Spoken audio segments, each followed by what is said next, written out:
Here's a fun way to kill my algorithmic reach. You ever think about death? The concept, I mean. It's something we try to avoid for as long as possible. Something we're all afraid of. Something we wish didn't happen. Fundamentally, the idea of death is completely incompatible with our own brains. We can imagine and comprehend lots of different things, but non-existence isn't one of them. No thoughts, no sensations, no stimuli of any kind, just pure nothing. The very idea makes my brain feel cold. And yet, despite our general aversion, we have countless stories dealing in death. We have conceptions of good deaths, what happens after, and how to deal with the inevitable demise of all things. Even with death, the fundamental end of all meaning, we try to find meaning. Damn, can you believe I wrote this intro just to talk about a video game? Kulebra and the Souls of Limbo is a game which deals in death.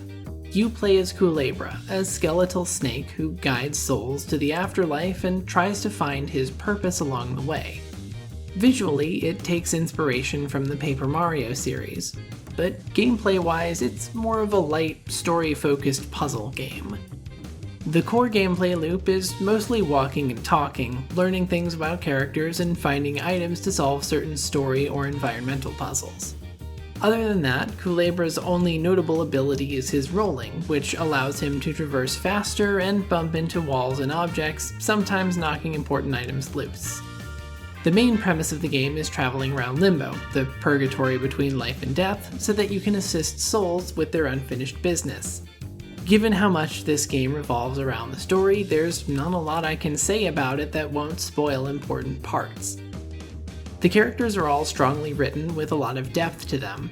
You're meeting them at the end of their lives, and so of course it feels like they have a rich past from before they met you.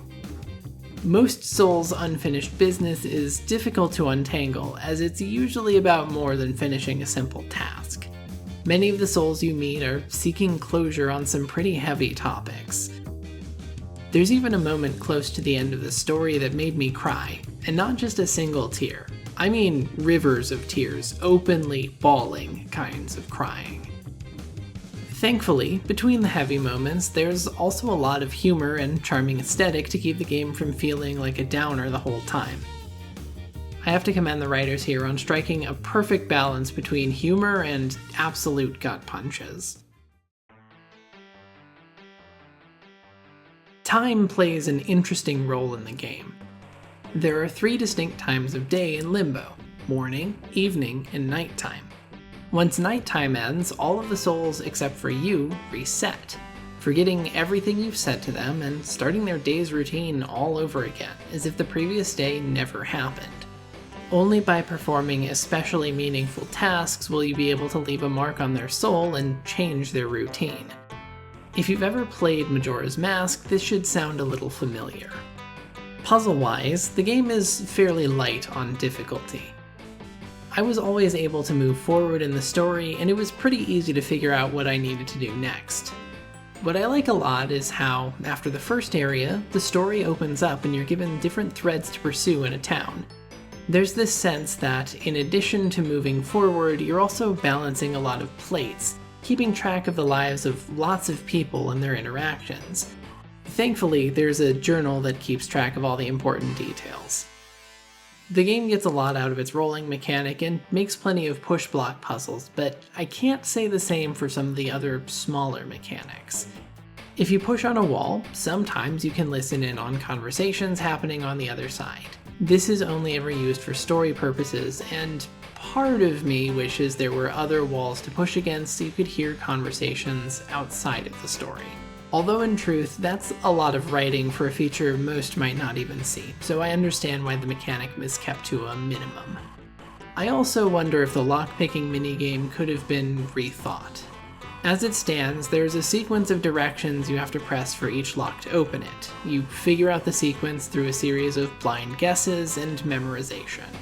The only penalty for guessing wrong is restarting the sequence, and time freezes when lockpicking, so there's never a pressure to guess quickly before something outside the minigame happens.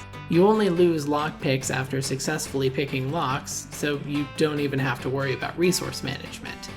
It's not particularly challenging, and it usually takes less than a minute even for the longer sequences, so it really doesn't feel all that fun or memorable.